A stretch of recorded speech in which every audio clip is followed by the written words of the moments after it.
ಅದು ತಪ್ಪಲ್ಲ. ಯಾಕಂದ್ರೆ ನಾವು ಇಸ್ಲಾಮಿನ ನಿಜವಾದ ಸಂದೇಶವನ್ನ ನಾವು ಸಮಾಜಕ್ಕ ಜನರಿಗೆ ಹೇಳ್ತಾ ಇಲ್ಲ, ತೋರಿಸ್ತಾ ಇಲ್ಲ. ನಾಲಿಗಿಂದನೂ ಹೇಳಬೇಕು, ಜೀವನದಿಂದನೂ ಮಾಡಿ ತೋರಿಸ್ಬೇಕು.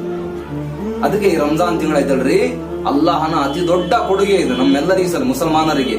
ಅದಕ್ಕೆ ನಾವು ಈ ತಿಂಗಳಿನಲ್ಲಿ ನಮ್ಮ ಜೀವನವನ್ನು ಬದಲಾವಣೆ ಮಾಡ್ಕೋಬೇಕು. ಈ ತಿಂಗಳಿನಿಂದ ನಮ್ಮ ಜೀವನ ಬದಲಾವಣೆ ಆಗಬೇಕು. ಸುಳ್ಳಿನಿಂದ ನಾವು ಉಳಿಬೇಕು, ಬೇರೆಯವರ ಗೀಬತ್ ಮಾಡೋದ್ರಿಂದ ನಾವು ಉಳಿಬೇಕು, ಚಾಡಿ ಹೇಳೋದ್ರಿಂದ ನಾವು ಉಳಿಬೇಕು, ಮೋಸ ಮಾಡೋದ್ರಿಂದ ನಾವು ಉಳಿಬೇಕು, ವಂಚನೆ ಮಾಡೋದ್ರಿಂದ ಉಳಿಬೇಕು.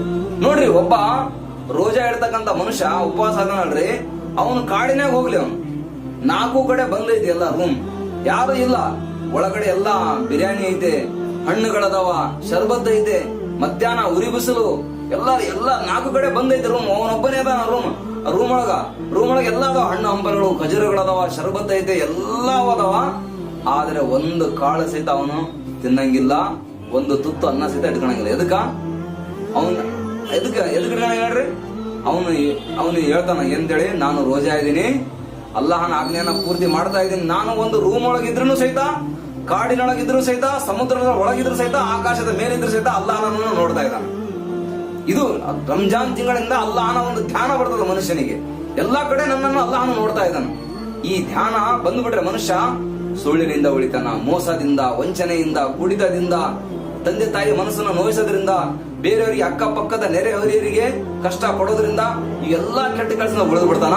ಒಬ್ಬ ಶ್ರೇಷ್ಠ ಮನುಷ್ಯನಾಗಿ, ಶ್ರೇಷ್ಠ ಮಾನವನಾಗಿ, ಒಬ್ಬ ಶ್ರೇಷ್ಠ ಆ ದೇವನ ಭಕ್ತನಾಗಿ ಜೀವನ ಮಾಡ್ತಾನ. ಈ ರಂಜಾನ್ ತಿಂಗಳನ್ನ ನಿಜವಾಗ್ಲೂ ಅರ್ಥ ಮಾಡ್ಕೊಂಡಿಲ್ಲ, ಸುಮ್ನೆ ಹಂಗೆ 4 ಮಂದಿ ಹೋದಂಗ ಸ್ವಲ್ಪ ಮಸೀದಿ ಹೋಗ್ತಾನ, ಏನು ಸ್ವಲ್ಪ ಅವರು ಇಫ್ತಾರ್ ಮಾಡ್ತಾರ, ಇದು ಮಾಡ್ತಾರ, ರೋಜಾ ಮಾಡ್ತಾರ, ಅವ್ರು ನೋಡಿ ಸ್ವಲ್ಪ ನಮಾಜ್ ಮಾಡಿದಂಗ ಮಾಡಿ ಬಂದ್ಬಿಡ್ತಾನ.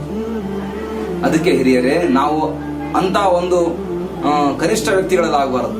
ನಾವು ಸಹಿತ ಅಲ್ಲಾಹನ ಹತ್ರ ಬೇಡಬೇಕು. ಓ ಅಲ್ಲ, ಇಂಥ ಪವಿತ್ರವಾದ ತಿಂಗಳು ಬರ್ತಾ ಇದೆ, ನನಗೂ ಸಹಿತ ನೀನು ನಿನ್ನ ಒಳ್ಳೆಯ ದಾಸರಲ್ಲಿ ಸೇರಿಸಿಬಿಡು, ನನಗೂ ರೋಜಾ ಇಡಕ ನೀನು ತೌಫೀಕ್ ಕೊಡು, ನನಗೂ 5 ಹೊತ್ತು ನಮಾಜ್ ಮಾಡಕ ತೌಫೀಕ್ ಕೊಡು, ಮತ್ತೆ 20 ರಕಾತ್ ತರಾವಿ ಅದನ್ನ ನನಗೆ ಮಾಡಕ ತೌಫೀಕ್ ಕೊಡು. ಯಾ ಅಲ್ಲ, ಸುಳ್ಳಿನಿಂದ, ಮೋಸದಿಂದ, ಎಲ್ಲಾ ಕೆಡುಕಿನಿಂದ ನನಗೆ ಉಳಿಸಾಕ ನೀನು ಸೌಭಾಗ್ಯವನ್ನು ಕೊಡಪ್ಪ, ನನಗೆ ಉಳಿಯಾಕ ಸೌಭಾಗ್ಯವನ್ನು ಕೊಡಪ್ಪ ಅಂತೇಳಿ ಅಲ್ಲಾಹನ ಹತ್ರ ಬೇಡಬೇಕು. ಈ ರೀತಿ ಬೇಡಿ ನಾವು ಜೀವನ ಮಾಡಿದ್ರೆ ಖಂಡಿತವಾಗ್ಲೂ ಪೈಗಂಬರ ಸಲ್ಲಲ್ಲಾಹು ಅಲೈಹಿ ವಸಲ್ಲಂ ಒಂದು ಮಾತನ್ನ ಹೇಳಿದ್ರೆ, ಆ ಒಂದು ಹದೀಸನ್ನ ಹೇಳಿ ನಾನು ಮುಗಿಸ್ತೀನಿ. ಹೇಳಿದ್ರು, ಪೈಗಂಬರ ಸಲ್ಲಲ್ಲಾಹು ಅಲೈಹಿ ವಸಲ್ಲಂ ಹೇಳಿದ್ರು, ಯಾವ ಮನುಷ್ಯ ರಂಜಾನ್ ತಿಂಗಳಲ್ಲಿ, ಯಾವೊಬ್ಬ ಮುಸಲ್ಮಾನ್ ರಂಜಾನ್ ತಿಂಗಳಲ್ಲಿ ಅವನು 5 ಹೊತ್ತು ನಮಾಜ್ ಮಾಡ್ತಾ, ತಿಂಗಳ ಪೂರ್ತಿ ರೋಜಾವನ್ನಿಟ್ಟು, ಅಲ್ಲಾಹನ ಮುಂದ ಜಿಕರ್ ಮಾಡ್ತಾ, ಧ್ಯಾನ ಮಾಡ್ತಾ, ರೋಜಾ ಇಟ್ಟು, ತರಾವಿ ಮಾಡ್ತಾ, ಅಲ್ಲಾಹನ ಮುಂದ ದುವಾ ಮಾಡಿದ್ರೆ, ಅವನು ನಿಜವಾಗ್ಲೂ ಪಶ್ಚಾತ್ತಾಪ ಪಟ್ರೆ, ರಂಜಾನ್ ತಿಂಗಳ ಮುಗಿದುಕೊಳ್ಳೆ ಯಾವ ರೀತಿ ತಾಯಿಯ ಹೊಟ್ಟೆಯಿಂದ ಹುಟ್ಟಿದ ಮಗು ಎಷ್ಟು ಪವಿತ್ರವಾಗಿರುತ್ತಲ್ರಿ, ಅದೇ ರೀತಿ ಅವನ ಎಲ್ಲಾ ಪಾಪಗಳಿಂದ ದೂರ ಆಗಿ ಅವನು ಪವಿತ್ರ ಆಗಿಬಿಡ್ತಾನ.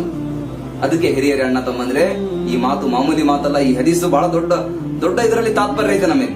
ಆ ಮಗು ನೋಡ್ರಿ, ಹುಟ್ಟಿದ ಮಗು, ತಾಯಿಯ ಹೊಟ್ಟೆಯಿಂದ ಹುಟ್ಟಿರ್ತಕ್ಕಂಥ ಮಗು, ಅದರ ಒಂದು ಹೆಸರಿನಲ್ಲಿ ಒಂದನ್ನು ಪಾಪ ಇರೋದಿಲ್ಲ. ಅದಕ್ಕಿಂತಲೂ ಪವಿತ್ರ ಆಗಿಬಿಡ್ತಾನ ಮನುಷ್ಯ ರಂಜಾನ್ ತಿಂಗಳಲ್ಲಿ ಎಲ್ಲಾ ಇಬಾದತ್ತನ್ನು ಮಾಡ್ತಾ ಅಲ್ಲಾಹನ ಮುಂದೆ ಪಶ್ಚಾತ್ತಾಪ ಪಟ್ರೆ. ನೋಡ್ರಿ, 30 ತಿಂಗಳ ಅಥವಾ 29 ಎಷ್ಟೇ ರೋಜಾ ಆಗ್ಲಿ, ರೋಜಾ ಮುಗಿದ ಮೇಲೆ ಕೊನೆದಾಗ ಏನಿರ್ತದೆ? ಹಬ್ಬ ಇರ್ತದ, ಹೌದಿಲ್ರಿ?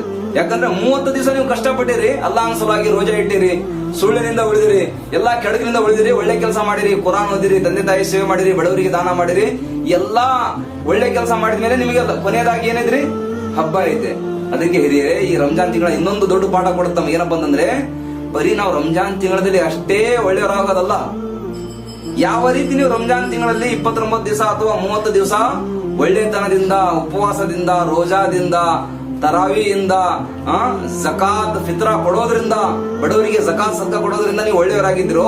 ನೀವು ಒಳ್ಳೆಯವರಾದಾಗ ಕೊನೆಯ ದಿನ ನಿಮ್ಗೆ ಹಬ್ಬ ಆಗಿತ್ತಲ್ಲ, ಇದೇ ರೀತಿ ಇಡೀ ಜೀವನ ನೀವು ಒಳ್ಳೆಯವರಾದ್ರೆ, ಇಡೀ ಜೀವನ ನೀವು ಮಾನವರಿಗೆ ಸಹಾಯ ಮಾಡೋರಾಗಿದ್ರೆ, ಇಡೀ ಜೀವನದಲ್ಲಿ ನೀವು ಜಕಾತ್ ತೆಗೆದ್ರೆ, ಇಡೀ ಜೀವನದಲ್ಲಿ ನೀವು ಬೇರೆಯವರಿಗೆ ಸಹಾಯ ಮಾಡಿದ್ರೆ, ಅಥವಾ ಇಡೀ ಜೀವನ ನೀವು ನಮಾಜಿನ ಪಾಬಂದಿ ಮಾಡಿ, ಇಡೀ ಜೀವನ ನೀವು ಎಲ್ಲಾ ಕೆಟ್ಟ ಕೆಲಸಗಳಿಂದ ದೂರವಿದ್ರೆ, ನಿಮ್ಮ ಸಾವಿನ ಸಮಯ ನಿಮಗೆ ಹಬ್ಬದ ಸಮಯ, ಸಾವಿನ ಸಮಯ ನಮಗೆ ಹಬ್ಬದ ಸಮಯ ಆಗ್ತದ. ಅದಕ್ಕೆ ಅಲ್ಲಾಹ್ ಸುಬ್ಹಾನಹು ವ ತಆಲಾ ನಮ್ಗೆಲ್ಲರಿಗೂ ಸಾವಿನ ನಂತರ ಬರ್ತಕ್ಕಂಥ ದೊಡ್ಡ ಜೀವನದ ತಯಾರಿ ಮಾಡಕ ನಮ್ಗೆಲ್ಲರಿಗೂ ಅನುಕೂಲ ಮಾಡಿಕೊಳ್ಳಿ, ಸೌಭಾಗ್ಯವನ್ನು ಕೊಡ್ಲಿ. ವಾಹೃ ದಾವಾನಾ.